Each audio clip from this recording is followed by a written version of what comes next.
Oi, gente. Boa noite. É, vamos lá. Espero que vocês tenham ido bem de férias, tenham aproveitado bastante. E vamos recomeçar então. É, na nossa última aula das férias, eu passei para vocês uma atividade valendo nota. Essa atividade é uma atividade foi uma atividade, né, que englobou tudo que a gente viu da primeira aula até a penúltima aula antes das férias, a última aula, se não me engano. Eu falei com vocês que a gente ia trabalhar em blocos. Nós íamos fazer uma blocagem de 4, 5 aulas no máximo e fazer uma atividade valendo notas sobre isso para não ficar, para a gente não ficar com assuntos acumulados, para que vocês não tenham que ler uma gramática para fazer uma prova. Então, qual foi o intuito daquele trabalho? Saber se vocês estavam entendendo o que estava sendo proposto, o que eu estava trabalhando com vocês, o que a gente estava relembrando, estudando na nossa disciplina. Então, o que a gente viu nas primeiras aulas ficou para o trabalho que vocês já me enviaram. Eu corrigi todos os trabalhos que vocês me mandaram por e-mail e eu já tenho a nota de vocês. Eu vou pedir para que vocês entrem em contato comigo a partir de segunda-feira para eu saber a nota. Mas no mais, todo mundo foi muito bem. A grande esmagadora maioria tirou 10. Vocês entenderam a proposta do trabalho. Vocês foram muito bem, melhor do que eu esperava.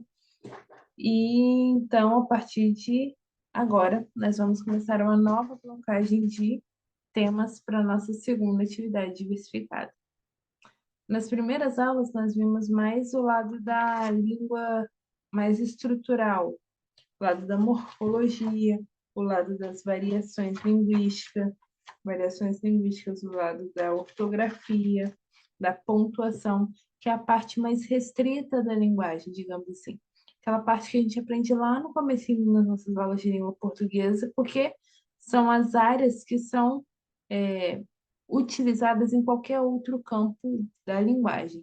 Então, a gente aprende primeiro a estruturar as frases, aprende as variações, as formas de falar alguma coisa na língua falada, e na língua escrita a gente aprende a escrever bonitinho, organizado, entende o propósito de cada palavra, a gente entende cada palavra de maneira isolada, lembra que a gente relembrou isso em morfologia? E a gente aprende a utilizar e relembrou também a utilização da pontuação. Por quê? Porque a partir de agora a gente vai trabalhar com a língua portuguesa num campo mais aberto, num campo mais textual. Hoje nós vamos falar um pouquinho sobre as expressões problemáticas. Que expressões são essas? Por que que a gente utiliza as expressões problemáticas e o que elas podem causar no nosso entendimento quanto à linguística?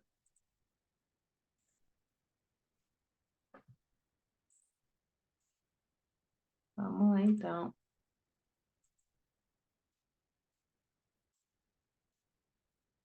O que são as expressões problemáticas? São aqueles errinhos muito simples que a gente comete ao longo da nossa construção textual. Podem ser palavras, podem ser expressões que, na grande maioria das vezes, a gente tem dúvida na forma de escrever, na forma de empregar. Por quê? Porque elas estão relacionadas diretamente ao campo da grafia, porque existem palavras que têm escrita muito parecida, palavras que têm a sonoridade muito parecida, e às vezes a gente pode confundir um pouquinho. É na sintaxe de concordância que a gente aprende sobre expressões problemáticas. E por que que a sintaxe de concordância é tão importante? Porque é através dessa sintaxe que a gente entende a produção de sentido de algum texto. Então, encadeamento total.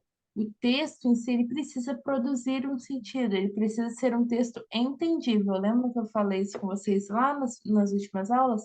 Tudo que a gente fala é para ser entendido. No texto é a mesma coisa. A função do texto é comunicar, passar alguma informação, produzir algum sentido. Então, escrever bem influencia totalmente nisso, nessa elaboração de discurso. E esses erros que a gente tem cometido, o que a gente pode vir a cometer por causa das expressões problemáticas, pode ser tanto por falta de conhecimento, ou pode ser por falta de uso, porque às vezes a gente não usa muito e a gente acaba perdendo a mão. Então, a gente vai relembrar algumas formas de trabalhar, de ler, de escrever, de entender algumas expressões na hora da nossa produção textual.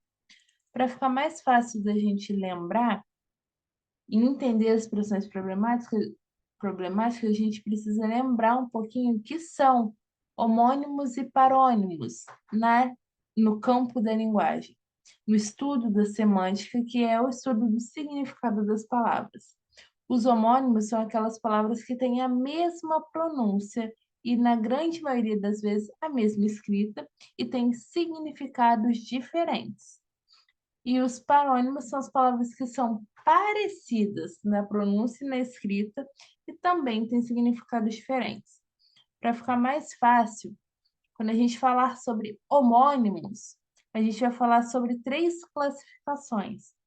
Nós temos os homônimos homógrafos, que são aquelas palavras que são iguais na escrita e diferentes na pronúncia. Exemplo que a gente tem aí é colher de verbo, eu colho frutos, e colher de substantivo. Pega essa colher, por favor. Jogo de substantivo, o jogo de futebol e jogo de verbo. Quando eu jogo bola, nós temos aí denúncia de substantivo, o homem fez uma denúncia de um crime, e denuncia de verbo. Nós temos os homônimos homófonos, que são aquelas palavras que são iguais na pronúncia e diferentes na grafia. Concertar com C, de concerto, harmonia de música. Concertar com S, reparar. Nós temos censo, com C, de recenseamento, pesquisa. E censo, de juízo, com S. Nós temos acender com C, que é atear fogo. E acender com SC, que é subir. E temos também os homônimos perfeitos, que são as palavras que são iguais tanto na escrita quanto na pronúncia. Então, a gente tem caminho como substantivo e caminho como verbo, cedo como verbo e cedo como advérbio de tempo, livre adjetivo e livre de verbo. Então, nós temos essas 3 classificações para os homônimos. As palavras que são iguais na escrita e na pronúncia, as palavras que são iguais na pronúncia e diferentes na escrita, e as palavras que são iguais na escrita e diferentes na pronúncia. Diferente dos parônimos. Os parônimos são aquelas palavras que se assemelham na grafia e na pronúncia, mas têm o sentido diferente, elas são quase parecidas. Exemplos que a gente tem aí: absolver de perdoar e absorver de aspirar. A gente tem cavaleiro, que é aquele que cavalga, e cavalheiro, que é homem gentil. A gente tem comprimento de extensão e cumprimento de saudação. Nós temos docente, que é relativo ao professor, e discente, que é relativo a alunos. Então, são palavras que são semelhantes, tanto na grafia e na pronúncia, elas são parecidas, não tanto quanto os homônimos. Então, para começar, vamos entender e relembrar um pouquinho o uso do senão separado e o senão junto. O senão separado a gente usa quando o se for uma conjunção condicional, quando eu puder substituir por caso, ou quando for uma conjunção integrante, quando toda oração puder ser substituída por isto, isso ou aquilo. Exemplo que a gente tem aí: se não chover, irei encontrar meus amigos. Caso não chova, irei encontrar meus amigos. Perguntei se não iriam chegar atrasados. Perguntei isso. Se eu posso substituir por caso ou por isso, isto ou aquilo, eu tenho o senão separado. O senão junto, ele tem algumas funções dentro do texto. Pode ter a função de conjunção alternativa, quando ele puder ser substituído por caso contrário ou a não ser que. Devemos trabalhar, senão o contrato será cancelado. Devemos trabalhar Caso contrário, o contrato será cancelado. Ele também tem a função de conjunção adversativa, quando eu puder trocar por mas. Vencemos a partida de futebol não por sorte, senão por competência. Vencemos a partida de futebol não por sorte, mas por competência. Também tem o valor de preposição, que é quando ele tem o mesmo significado de com exceção de ou exceto. A quem, senão a ele, devo fazer referência durante a palestra? A quem, exceto a ele. Se eu posso substituir por exceto, então eu utilizo aí o senão junto.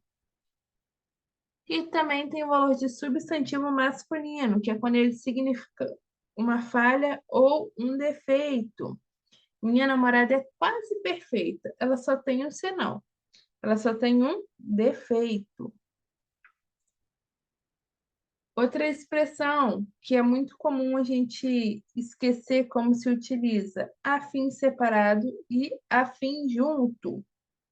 O afim separado é uma locução prepositiva, ou seja, tem a função de preposição sempre que ele indicar a ideia de finalidade, de objetivo. Na linguagem formal, a gente tem a utilização do afim quando a gente está falando sobre algo ou alguém relacionado, se relacionando no sentido de querer, estar interessado a algo ou alguém, estar disposto a alguma coisa. Mas ela também tem o mesmo significado e, em alguns casos, pode ser substituída pela preposição para. Saiu da escola a fim de encontrar os amigos no clube. Saiu da escola para encontrar os amigos no clube. Você está a fim de procurar um novo emprego? Você está disposto? Você quer procurar um novo emprego? Diferente do afim junto. O afim junto, ele pode ser um adjetivo que significa algo igual ou algo semelhante, ou um substantivo masculino que indica algo pertencente ao mesmo grupo. Então, ele está relacionado à ideia de afinidade, proximidade. Tiveram atitudes afins quando discutiram o caso do aluno reprovado. Tiveram atitudes semelhantes, próximas, quando discutiram o caso do aluno reprovado. São pessoas de espíritos afins, são pessoas de espíritos semelhantes. Foram convidados para a festa os funcionários da escola e afins. Foram convidados para a festa os funcionários da escola pertencentes ao mesmo grupo. Temos nessa gama de classificações de expressões problemáticas mal com U e mal com L.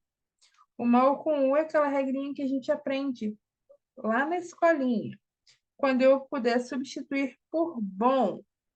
O mal com U, ele é um adjetivo e ele significa algo ruim, algo de má índole, de má qualidade. Por isso que ele é o único que apresenta uma forma feminina. Má trata-se de um mau elemento, pois distorce as verdades. Se eu troco esse mal com U por bom e continua fazendo sentido, aí eu tenho o uso do mal com U. Se eu trata-se de um bom elemento, pois distorce as verdades. Ok, mal com U. Diferente do mal com L.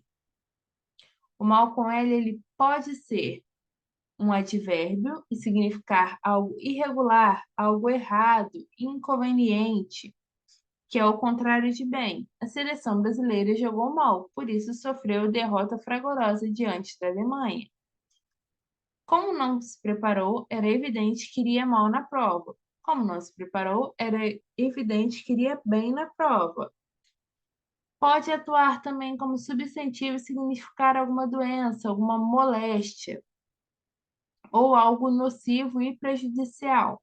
A dengue é um mal que tem assolado muitos estados brasileiros. A dengue é uma moléstia, é uma doença que tem assolado muitos estados brasileiros. E também pode ser uma conjunção que mostra um tempo imediatamente após um acontecimento, ou algo praticamente simultâneo. Ao entrou na sala, pôs-se a gritar com todos os presentes. Temos também o mais e o mas, que é muito comum a gente ver, principalmente em redes sociais, essa troca.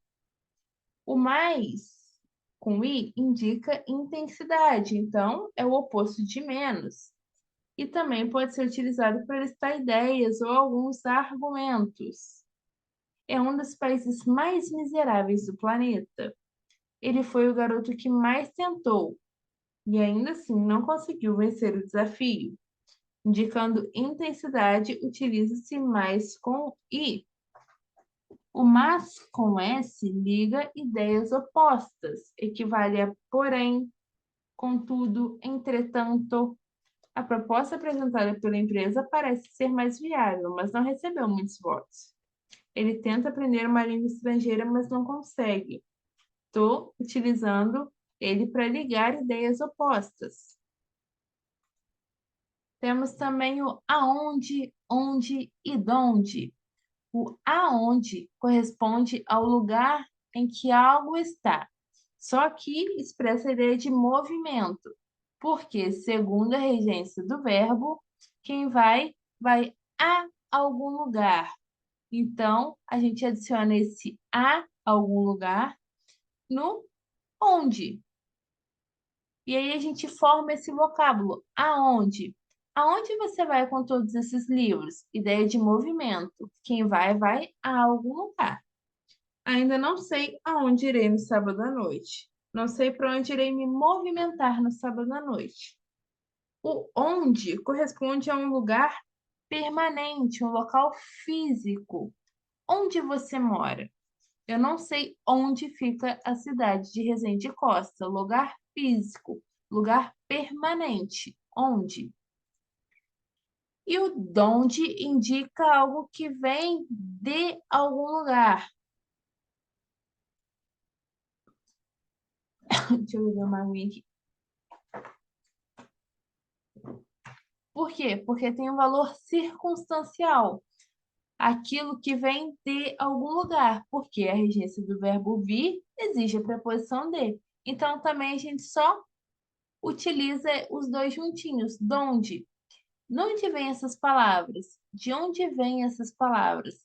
A cidade de onde vim é muito bonita. A cidade de onde vim é muito bonita. Temos também de encontro a e ao encontro de. De encontro a indica oposição, choque, colisão.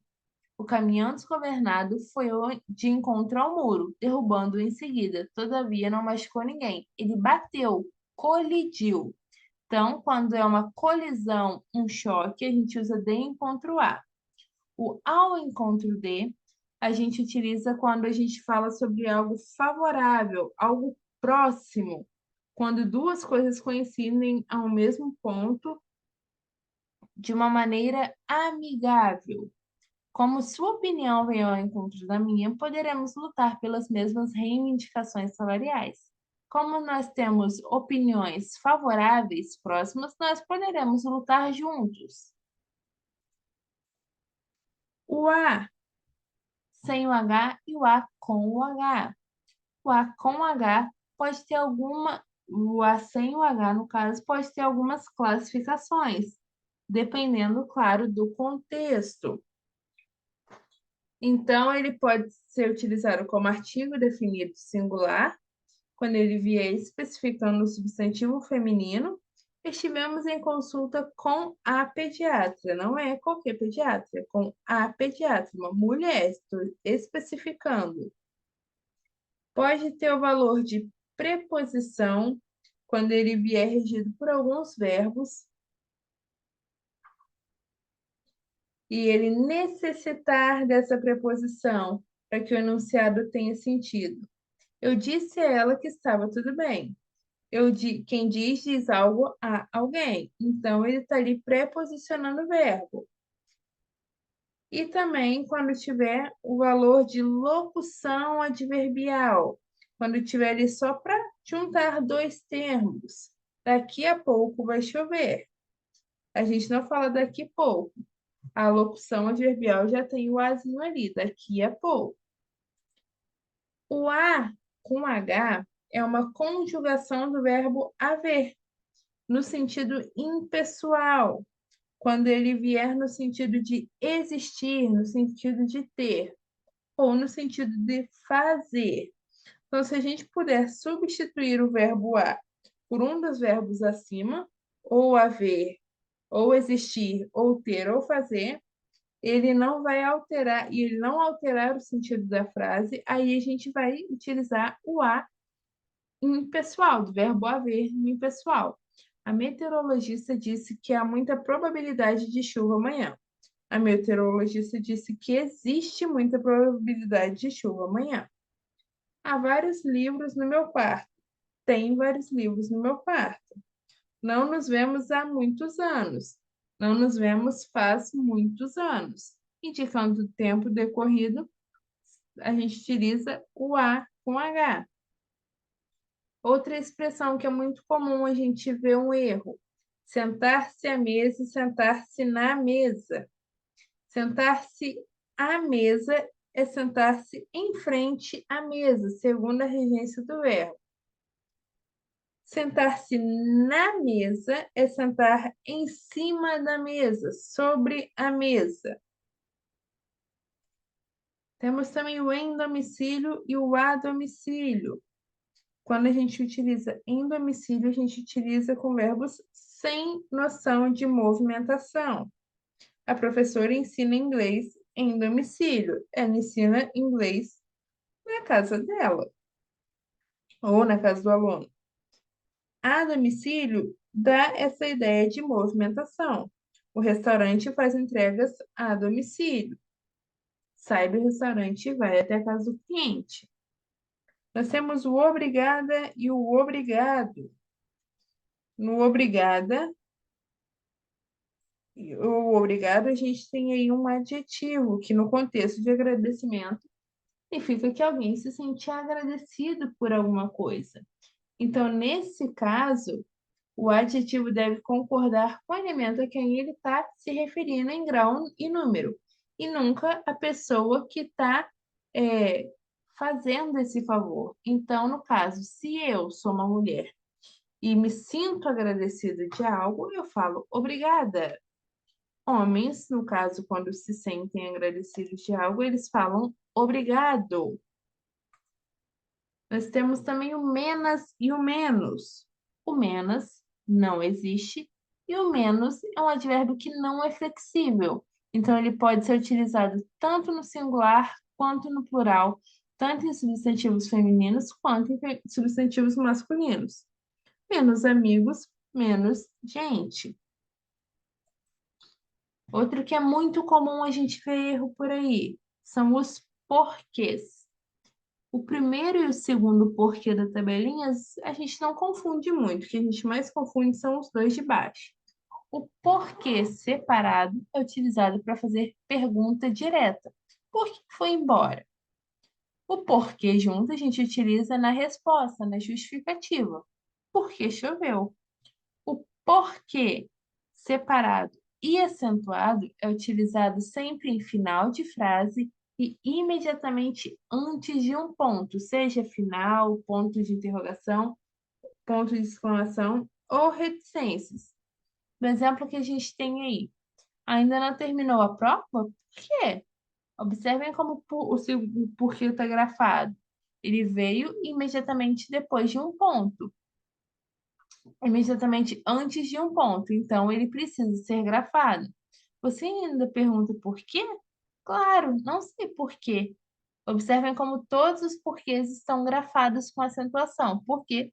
Porque eles vieram imediatamente antes de algum ponto. O porquê junto e acentuado é uma forma substantivada. Ele equivale a alguma causa ou alguma razão ou motivo de alguma coisa. Então, ele sempre vem acompanhado de um artigo, de um pronome ou de um numeral. Por se tratar de um substantivo, ele vai ser o único que vai poder ser usado no plural. Desconheço o porquê de sua atitude diferente.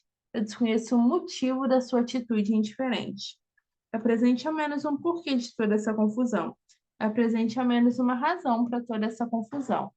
Então, no porquê separado, a gente tem a pergunta, no porquê junto, a gente tem a resposta, no porquê separado e acentuado, a gente tem a utilização no final de frase, sempre